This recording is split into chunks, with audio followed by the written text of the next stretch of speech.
Welcome to the Home Services Success Stories podcast powered by Peakzi, the number one AI platform for growing your home services business. I'm Julian Placino, your host, and we have another great show in store for you today because today we have Casey Timorason, who is the head of growth at Service Professionals.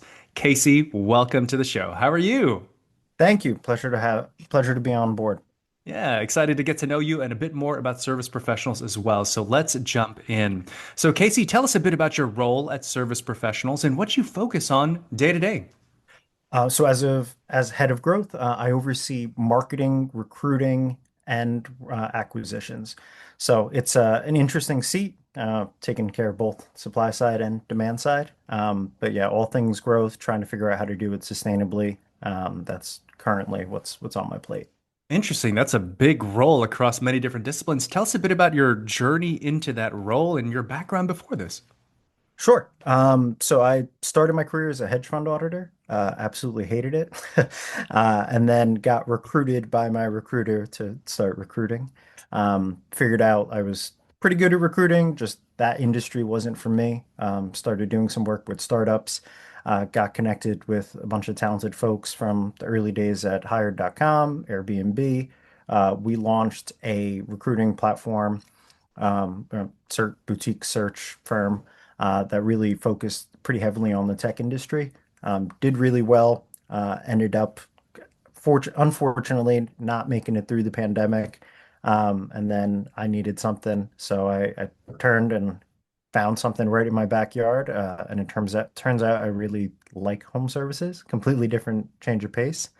But now I focus on how do we get really good technicians in the door and how do we keep them busy. Really interesting. I don't meet a whole lot of home services leaders that come from a straight up talent or recruiting background. So really interested to hear your insights as we speak about talent, culture, and hiring, which will be, a big focus of what we talk about. So how long have you been now with service professionals? Uh, 2 years. 2 years. Okay, great. So in your opinion, what do you think service professionals does really well to stand out in the home services industry? My bias is going to be showing, but hiring. I think we have a really good roster. Mhm. Excuse me. Food, yeah. Really good roster of people. The technicians that we have nowadays, like they perform really well in the home. They have a really good camaraderie internally, and I think they're top notch. So the people, right? So let's dig a little bit further into that in talent, culture, and hiring. So when you think about service professionals as a place to work, and what's really interesting is your background is of course in talent. So your whole lens comes from this, right? So what do you think truly sets your team and culture apart? So just on the culture signals that I think we send off to candidates. We're really proud. We take care of 100% of their health and dental insurance, including deductibles. We provide a 401k, very innovative through a company called Basic Capital. We are the first employer in the country to launch it. So like there's a couple of things on the total reward side that I think we're doing that really sets us apart. Just, that's the first thing, when you come to an offer letter, like that, those are the X's and O's that are really important to candidates. Once they get here and they're involved with the team, we spend a ton of time investing in different trainings, in different ways to build the team camaraderie. So it's a combination, 1-2 punch, I think, of the things we do on the attraction side as well as the retention. Nice. Okay. So like the whole package you mentioned, the health benefits, 401k, kind of the total rewards package, right? And you mentioned training. So give some examples. What are some of the things that you do from a training perspective that are a bit different than other home services leaders? So we do a bunch of the, I would say, table stakes training in terms of sending folks to specialized training groups or bringing manufacturers in, things like that. But actually, on February 2nd, we're going to be launching our own academy. And that to us was really critical because in New Jersey, we have a lot of really old homes and old systems. And we saw a gap. Folks coming out of trade school, they are learning on brand new, pristine systems.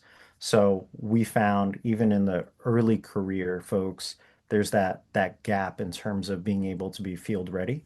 So we have our own multidiscipline, multi-medium platform that we're going to be rolling out to new techs. Nice. So like your own academy. So really, really investing in training. So what would you say you do to help your technicians, your people overall grow as leaders? So not just like technical tradespeople, but like leaders in society, leaders as professionals. What does that look like? That's a good question. So I think there's a couple of avenues where we are pushing the team to talk about their goals, to commit to um, becoming better people and holding themselves accountable to the things that they want to do for their families. So we're driving a lot of those conversations, and we're starting up a lot of community initiatives that I think are important. So like I think as a leadership team, we're doing different things to inspire team members and try to demonstrate the route that we would like to see them take. One example, so we're partnering with an organization called V's Faith Warriors. We're trying to raise funds. We have a pink truck. Percentage of those funds go towards this, and we're going to be building a house for cancer survivors. Uh, Nice. so like I think of leadership, on the one pillar, you have to demonstrate and you have to lead by example. And then on the other, I think there's like you need to give people the opportunity and the chance to grow into that and to actually demonstrate that they want that. So we do a lot of work internally. We try to promote internally, give folks different chances. Um, Slight tangent, but we've had one of our customer service reps say they want to grow into a different part of the business, and they're now out in the field as a plumber. We helped guide them through class, guide them through the warehouse, and learn different parts, and that's just another piece to me where it's like, all right, we're demonstrating we can help people grow in different ways. I love that. I think there's a couple things there. I heard, community impact. It's great that you're working together to serve the community. So not just great home services, but like a force for good. And you use the word inspire. And part of inspiring is sort of casting a vision and leading by example. Also, I think it's really great that you're promoting from within and you have demonstrated evidence of career growth, career pathing. So that's all really, really great. So what is your kind of like message? Let's say that potential employees are listening right now to this podcast. What's your message for them? Why should they join service professionals? Well, I think some of the things I mentioned in terms of just benefits, culture, team, like I, I recognize, I don't want to take it for granted that I do think we stand out there, but I actually view that stuff as table stakes. I think where we're really trying to push the needle, when we think about some of these community initiatives, like to me, that comes back to my marketing brain a little bit. Mhm. So marketing, plumbing, HVAC, like it's boring. Like people, it is a grudge purchase. People aren't, eagerly looking for their next plumber. It's a unfortunate situation that pops up. They need somebody reliable. They need somebody that they can trust. Some of the other things that we're doing, like I believe in the long term, partnering with your community and actually showing up for your neighbors as a neighbor is going to be a more reliable marketing strategy, but it's also going to be more fun. I like that. So like real, genuine community presence, not like just like putting up banners or advertising or anything, but showing up in the community, being a valued member, and building authentic relationships that way. I think that's really, really good. I So, can, go ahead. I mean, and part of that stems from my own experience. My grandfather, he was in the trades. I was always the nerd with the computer, but he was the trades guy. And he would take me to block parties. Like I would go in his neighborhood and, I see all the other neighbors and, oh yeah, Pete, he fixed up my AC. Oh, he fixed up this. Like my grandfather was like a neighborhood handyman. So I've always had that cemented, like you want to be the person that your neighbors trust. Interesting. So there was a bit of trades in the DNA outside of the recruiting background, and you're able to kind Somewhat. of draw that and bring that experience back and kind of add that into the culture on your own, from a personal story perspective. I think that's great. Yeah, you probably wouldn't want me turning a wrench in your home though. Gotcha. All right. Well, let's talk a bit more about growth and culture. And again, that's in your title. So there's so much that you are responsible for. So right. So as head of growth, how do you scale the business while protecting the professionalism and values service professionals is known for? So essentially, how do you grow not just big, but like with quality? So I really like this question. I hate when companies take their values and they put them on a poster or they put them on the outside of their wall and like they don't actually follow them, right? When I think of values, they are more or less decision frameworks for when nobody's watching, So like the question needs to be, are those values something that people think about? Um, and now thinking about scaling the business, like I don't think values are something you just push onto people or just tell them, hey, do this. Like it needs to be just that is how this person operates. That is how this person thinks. That is the lens that they look at things through. So for us, one of our values is deliver a remarkable experience. And I try to look at that through the lens of not just for the homeowner, but also for the technicians. So we try to find different parts of the business that are not remarkable and make a couple of adjustments and slowly impact the team that way. Um, one of the ones uh, most recently that comes to mind is like on the benefit side, right? Thinking about, all right, how do we do something innovative on the 401k front? On the marketing side, all right, we need to be ahead of changes in the ecosystem. How do we make sure that we are doing the things to keep the boards filled for our team members? We're not always, right? There are ebbs and flows in the business, but we're hoping the ebbs up are higher and the ebbs low are not as low. interesting. What I heard there was it's not enough just to poster values to something to look at, but you got to find a way to kind of live it out. And also, kind of what I heard is that you look for people who kind of like sort of have that wired into them, right? So also being in terms of hiring. Then I know we're kind of going back to that, but what do you do to hire to match the values that service professionals is known for? So there's two values that I we have found that hires that do well with us, typically this is part of their DNA. The first is, really having a thirst for knowledge. Like if there is somebody that, they went to school, they did the thing, and they kind of stopped learning, or they're like, yeah, I know all of it. Like it usually doesn't work out. So folks that are still tinkering after work, they're still using their hands or doing something on the weekends. They've been doing this since they're 12 just because they really like tools. Like whatever the reason, there's usually a signal that they've been thirsty for knowledge in some regard for a while. Interesting. Um, that's one. And then, remarkable experience. Like we, there are little signals and, questions that we have planned looking for people that deliver a good experience. But, my advice to any candidates listening, think about the experience of the recruiter. Are you responsive? Do you show up to the interview on time, or are you 5 minutes late? Like little things like that, they are signals that you know how to deliver a good experience.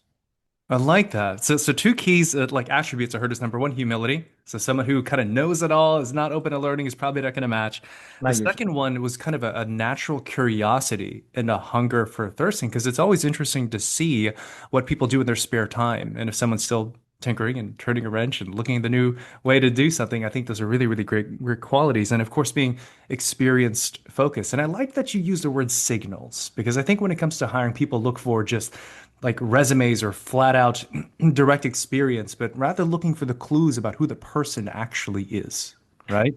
I actually stopped requiring resumes. Nice.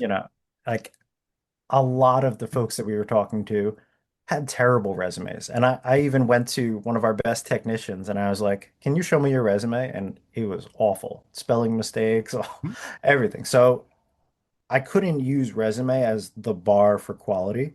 Um, and a lot of the folks I was talking to, they were calling me between jobs from their truck. Like I understand when are they going to have the chance to make a beautiful resume? If they're good, they're probably in a basement or an attic somewhere, dirty, not trying to talk to me. So we dropped the resume requirement. We are just trying to have conversations. I try to minimize AI on that touch point. Like I want to make the human connection, there's other places where I think automation and AI help cover that at scale. Wow, that's quite revealing and insightful, actually. And I think a great message to share with other home services leaders of how you are very intentional about not just looking at the resume, because after all, we're not hiring professional resume writers, we're hiring people who do things. And to suss that out, you got to look at the entire picture. And it seems like you do an outstanding job of that. So you mentioned AI. The show, of course, is powered by Peakzi, and you are a Peakzi customer. So let's jump into a little bit of that if we can. So from a growth and AI visibility standpoint, how has Peakzi helped you in the business? Yeah, I think the first area is just really awareness. Trying to understand. I mean, you have so many algorithm changes and things coming in the market. Like I feel like it is changing at a pace that we've never seen before. So awareness and starting to have data-driven conversations around, hey, this is what AI visibility is. Hey, this is actually how we're appearing. These are the potential levers that we need to think about on our digital presence that will impact AI search. Like it is driving a lot of conversations. So that's the main piece that I think we're starting to take away from it. And the second is more like what is important? Like, do you go thin and cover a lot, or do you go deep and make things contextually relevant? Like, what are the trade-offs there? These are the conversations that we are currently having. And driven by Peaksy and other AI changes in the market that we're hearing about. Interesting, a lot of things. So I want to do a quick follow-up on that. So you said AI visibility, right? And a lot of this stuff is kind of new to home services. So as a home services leader, in your own words, what is AI visibility and why does it matter to home services? If you ask ChatGPT, Gemini, Perplexity, any of the main players or future players, a question that you would expect to be referenced in or cited for, or a lot about it, like are you popping up? That's how I think about it. And I think there's different ways that you can be inserted into those responses and answers, but like, is that AI platform aware you exist? Gotcha. So as head of growth, how important is AI visibility to you in home services and as a home services leader? So I think maybe for most of 2025, like, not that important, right? We still have a lot of traffic coming from Google and the normal players. 2026, like I don't know. That could change. And my hunch is that when it does shift and AI visibility is more important because ChatGPT is driving ad revenue or is driving suggestions at scale, like then it's very important all at once, very suddenly. Like I think that's how it's going to go. Gotcha. Okay.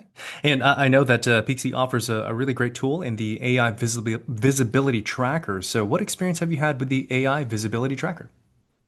Uh, just started really kind of paying attention to it. I check it every day, every other day, pop in, and I want to use that as a baseline or a benchmark as we start doing other things. We're revamping our website. We're going to be adding some pages. Like, does that needle move? And I use that as a conversation starter with other folks in our company. Hey, have you tried checking about this prompt in ChatGPT to see if we show up? Just to go start getting people to think about it. What came as a result of that? We took a look at our FAQs. on our website. We took a look at the actual words used on our service pages, and we realized we got a lot of work to do. So, I think that was again a conversation starter that was really important. Nice. So what would you say is the value of the AI visibility tracker? What does it help you accomplish or see? I don't know exactly where AI, what levers are going to impact AI search the most. Like everybody has, uh, they think they know. I've heard different podcasts and all of this, but like at the end of the day, I'm trying to hedge my bets, and I think we need really good web design fundamentals, SEO fundamentals. Are you providing value to the customer through your website, through your digital touch points? I think the direction we're going is probably less thin content everywhere and more valuable, contextually relevant content where you are present. And that, I've learned a lot just from talking to our plumbers about, hey, like, is this really good or is this not so good? Oh, Amana is the best warranty provider on heat exchangers. We Mhm. should talk about that and why we chose them. It's just started a bunch of really interesting conversations that I don't think anybody would ever know if you just looked at our digital presence. But now we're aware, hey, this could be a um, an influencing factor to somebody who is looking for this product through AI. Right. Let's get it out there. Got it. Got it. Got it. Okay, so makes a lot of sense. All right. Being a talent guy, have you experimented with any of the talent features with Peakzi? Yeah, a little bit. So I've taken a look. I've compared to see like, all right, how do our technicians line up with what Peaksy's sharing, and it was pretty good. Pretty interesting to see how much data we can pull just from like, looking at review trends and seeing how it matches up in real life. Nice. Well, Casey, anything else you want to mention about Peakzi before we start to close out here? No, no, you take the reins here. Awesome. Well, let's kind of get to know a bit more about your personality and sort of close out with a quick lightning round here, Casey. So let's start with this. What is the funniest or most interesting service call that you've ever gotten or heard of? I haven't taken any service calls, so this is hearsay. But we had a pretty funny one. We had one of our technicians couldn't get to the home, and he whipped out a shovel and helped the homeowner start shoveling the driveway just to get up there. So I thought that was pretty funny. Nice, going above and beyond to get the job done. Love it. So, what's something about you that most people don't know about, Casey? Um, just had a newborn. And Congrats. thank you. And I hope he is very soon able to hold a pool stick because I enjoy playing pool in my free time. I love it. Awesome. Well, congratulations again. That's wonderful. What would you say is the future of the home services industry in a single word or phrase?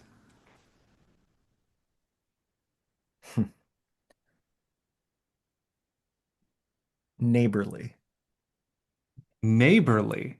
I like that. And it's very much in alignment with kind of your values and also being an impact in the community. So I think that's great. Neighborly. All I, right. and I'm not saying I think that is the direction it will go. It's Yeah. more that is the future. I hope it does go. How's that? Fair enough. Fair enough. All right.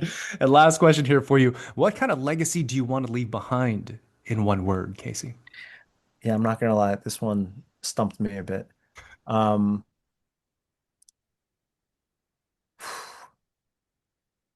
trustworthy. Nice. Like that. Trustworthy, especially when you're dealing with people's homes. That is the most relevant word I can think of right now that comes to mind. So I appreciate People's that. homes or people's careers, right? Yeah, So in exactly. both ways.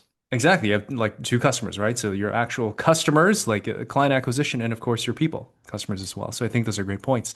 Well, Casey, anything else that you want to mention about service professionals before we kind of wrap? No, look, I'm proud of the team that we're building here. I think we do really good work. I I recognize that this is a tough industry, both, dealing with homeowners, like you're dealing with the situation that's really tough, and on the technician side, like you got a really hard career. So I would just say I'm proud of what the team is trying to do to deliver a good experience on both ends. Well, I think those are great words, and I'm anxious for them to hear that coming from you. So, Casey, close us out by sharing your website, your social. How do folks connect with you? Sure. Me personally, CTIMZ, on Instagram and others, and then service-professionals.com for our website.